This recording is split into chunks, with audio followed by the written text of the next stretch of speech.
Now we are joined now by 7 investigator Ross Jones, who has been covering these CPS cases across the state of Michigan. Yeah, what can you tell us about this one, Ross? Well, a case like this begs the question, were there prior warnings that were missed? And we can tell you right now that over the last year, the answer is certainly there were plenty of warnings. We can report that Children's Protective Services was alerted to possible abuse or neglect involving this family more than a half dozen times. Sources confirm there were 7 separate referrals made to CPS since 2022 involving family members related to this case.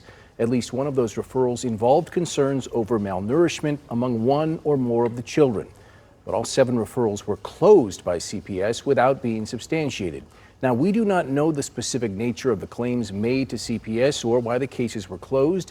It is also not clear who filed the complaints, but as we heard today in court, police say the children involved were coached on what to tell investigators. CPS is involved again with the family as the children have now been removed and were placed in foster care. We will continue to dig into this case in the days to come, trying to determine what warning signs there were and whether or not they were missed. But another case. And you've been covering these for about a year, and we just keep hearing horrific case after horrific case. Well, and a lot of times the complaints come from relatives who see something, from schools who see something. It will be interesting to see if these complaints were all coming from the same people or different people who were all telling the same story. But obviously, when you saw what we saw today, there was a lot wrong there, and folks were noticing it. And had to be going on for quite a while. It would seem that way. All right, Ross, thank you.